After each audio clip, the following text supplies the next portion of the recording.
Story with Binaca. सुनिए कहानी Binaca की जुबानी।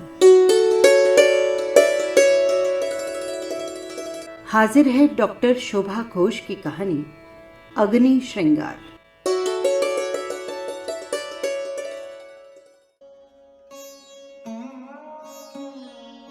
पद्मिनी अपने कक्ष में आदमकद दर्पण के सम्मुख खड़ी है। काली घुंघराली अलकें, कमान सी भौहें, खंजर सी आंखें और सौंदर्य की स्वर्णिम दीप्ति से प्रकाशित उसका मुखमंडल।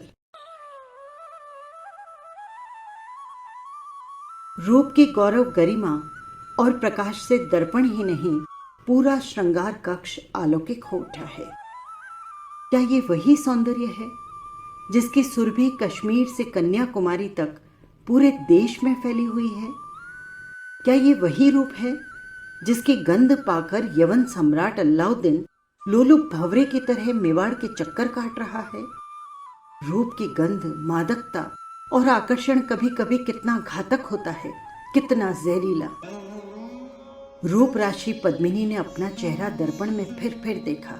उसे अपने सौंदर्य से घृणा हो आई। ये रूप राशि उसके निष्कलंक चेहरे पर, निष्कलुष चरित्र पर कालिक पोत रही है। शिराओं में खून खौलने लगा, आंखों में आग उगलने लगी। लगा कि दर्पण के सम्मुख एक जहरीली नागिन फुफकार मार रही हो, ज्वालामुखी भभक उठी हो, प्रशांत सागर में ज्वार उठ गया हो। भ्रकुटियां तन गई, नासिका कंपित हुई, भुजाएं फड़क उठी। कमर से कसी कटार अपनी रक्त प्यासी जिह्वा लपलपाने लगी। पद्मिनी का संपूर्ण शरीर कांप उठा इस कल्पना से, और कितनी घृणित कल्पना। उसके रूप सौंदर्य से आकृष्ट हो यवन सम्राट ने उसकी प्रिय मातृभूमि पर चढ़ाई कर दी, और रूप राशि पद्मिनी को प्राप्त करने के लिए उसकी सेना मेवाड़ का घेरा डाले पड़ी है। एक नारी के लिए आज प्रिय मेवाड़ भूमि पर संकट है और उसकी स्वतंत्रता खतरे में है। एक नारी के सौंदर्य की बलि वेदी पर हजारों वीर अपने प्राणों की बलि चढ़ा चुके हैं। ये सब केवल एक नारी के लिए, केवल एक नारी के रूप के लिए। दुनिया क्या कहेगी और इतिहास क्या कहेगा? पद्मिनी का आरक्त मुखमंडल दर्पण में प्रतिच्छवित हो उठा। विचार श्रृंखलाओं ने क्रोध के आवेग का अवरोध किया। इसी अप्रत्याशित राष्ट्रीय संकट की घड़ी को टालने के लिए पद्मिनी ने आत्मसम्मान से, राष्ट्र सम्मान से समझौता किया। मेवाड़ की महारानी की प्रतिछवि देखकर आक्रमणकारी यवन सम्राट वापस लौट जाएगा, इस घृणित प्रस्ताव पर पद्मिनी ने अपनी स्वीकृति दी थी। पर यवन का विश्वास, आक्रमणकारी का आश्वासन भोले राजपूत का कोरा भ्रम सिद्ध हुआ। इतिहास बार बार यही कहता है कि देश ने जब जब आक्रमणकारियों पर विश्वास किया है, धोखा खाया है। आक्रमणकारी यवन सम्राट को भी दर्पण में पद्मिनी की प्रतिछवि से संतोष न हो सका। वो अपना वचन, आश्वासन भूल बैठा। रूप राशि पद्मिनी को अंकशायिनी बनाने के लिए यवन सम्राट का निश्चय और दृढ़ हो गया। मेवाड़ का घेरा और दृढ़ होता गया। दुर्ग का एक एक द्वार हजारों राजपूतों की बलि के बाद टूटने लगा। दुर्ग के रक्षकों की संख्या कम होने लगी, और एक दिन वो घड़ी भी आ गई कि राणा यवन सम्राट की सेना द्वारा बंधक बना लिए गए। अलाउद्दीन ने पद्मिनी के पास संदेश भिजवाया कि यदि वो अपनी खुशी से शाही हरम में आ जाएगी तो वो बंदी राणा को मुक्त कर देगा। मेवाड़ की महारानी ने साहसपूर्वक उक्त प्रस्ताव को स्वीकार किया, और 500 पालकियों में दासियों के साथ वो यवन सम्राट के खेमे की ओर चल पड़ी। खेमे में पहुंचते ही पालकियों से तलवार लिए राजपूत निकल पड़े और रंग रलियां मनाते हुए यवनों पर टूट पड़े। मेवाड़ की महारानी बंदी राणा को मुक्त करके दुर्ग में वापस लौट आई थी। वीर राजपूतनी का वो शौर्य विश्व इतिहास का स्वर्णिम पृष्ठ बना हुआ है। महारानी पद्मिनी के मेवाड़ की उसी पुत्री के चेहरे पर आज चिंता की ये रेखाएं क्यों?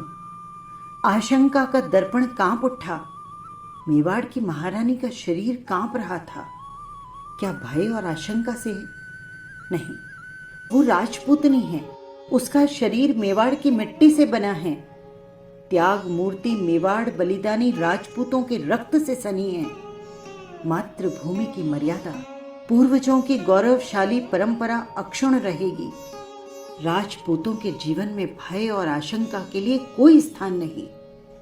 मेवाड़ की रक्त रंजित धरती, उसकी संतानें इसकी मां की रक्षा करना जानती है। ये मिट्टी बार बार लहू की धार से सींची गई है। आज मेवाड़ की मिट्टी फिर अपना मूल्य मांगती है। हम प्राणों के रक्त से मातृभूमि की मर्यादा की रक्षा करेंगे। क्षण भर में महारानी ने अंतिम निर्णय कर लिया। मुखमंडल गर्व से दीप्त हो उठा, वक्ष फूल उठा, भुजाएं फड़क उठी, दर्पण गौरवान्वित हो उठा। महारानी अब भी दर्पण के सम्मुख खड़ी थी। दासी ने आकर खबर दी, महारानी, दुर्ग का पूर्व द्वार ध्वस्त हो चुका है और यवन सैनिक किले में प्रवेश कर रहे हैं। पद्मिनी की भौहें क्षण भर को संकुचित हुई, पर केवल क्षण भर के लिए। फिर वो दर्पण के सम्मुख श्रृंगार में व्यस्त हो गई। तभी दूसरी दासी ने समाचार दिया, महारानी, उत्तर का द्वार भी ध्वस्त हो चुका है। महारानी के चेहरे पर कोई परिवर्तन नहीं हुआ। महारानी श्रृंगार कर रही थी। दासियां श्रृंगार सामग्री लिए खड़ी थी।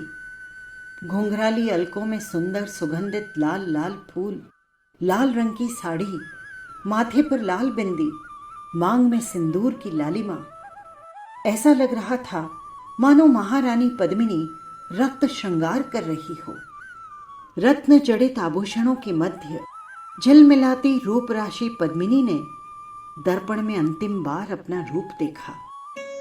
महारानी, महारानी, यवन सेना अंतःपुर के द्वार तक आ पहुंची है। संदेशवाहिका दासी की बात अनसुनी करती हुई महारानी बोली, चिता तैयार है। मेरा साथ कौन कौन देगा? श्रृंगार कक्ष में एकत्र सभी क्षत्राणियों में हलचल सी मच गई। एक संवेद स्वर फूटा, मेवाड़ की जय, मेवाड़ की जय, महारानी पद्मिनी की जय, मेवाड़ की जय। हम सब आपके साथ चलेंगी, हम सब आपके साथ चलेंगी। यवन सम्राट एक भी राजपूत रमणी की परछाई तक नहीं देख सकेगा, मृत्यु के बाद भी नहीं। महारानी पद्मिनी का चेहरा गर्व से उद्दीप्त हो उठा। चिता तैयार हो चुकी है। महारानी का श्रृंगार समाप्त हो चुका है। दासियों ने महारानी की आरती उतारी, मंगल तिलक लगाया। आगे आगे महारानी पद्मिनी, पीछे पीछे मेवाड़ की वीरांगना क्षत्राणियों का एक समूह। देवता इस अपूर्व छवि पर मुग्ध होकर पुष्प वृष्टि कैसे न करें। सामने चिता धधक रही है। अग्निदेव अट्टहास कर रहे हैं। महारानी सीता की अग्नि परीक्षा, पद्मिनी का अग्नि श्रृंगार, गगन चुंबी लपटें मेवाड़ की क्रांति गाथा अनंत अंबर से प्रसारित कर रही है। तभी एक दासी ने आकर निवेदन किया, महारानी, महाराणा ने मातृभूमि की रक्षा हेतु असंख्य यवनों को मौत के घाट उतारते उतारते वीर गति प्राप्त की है। महारानी ने एक दीर्घ श्वास ली। संभवतः वो भी इसी समाचार की प्रतीक्षा कर रही थी।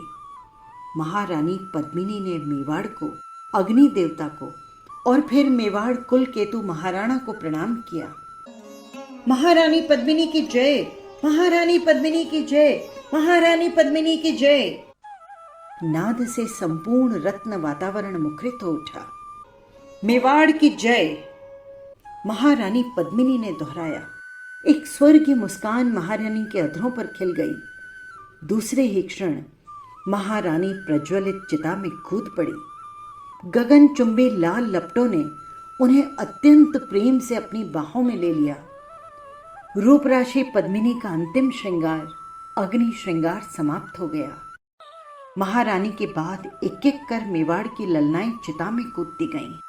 अंतःपुर खाली हो चुका था।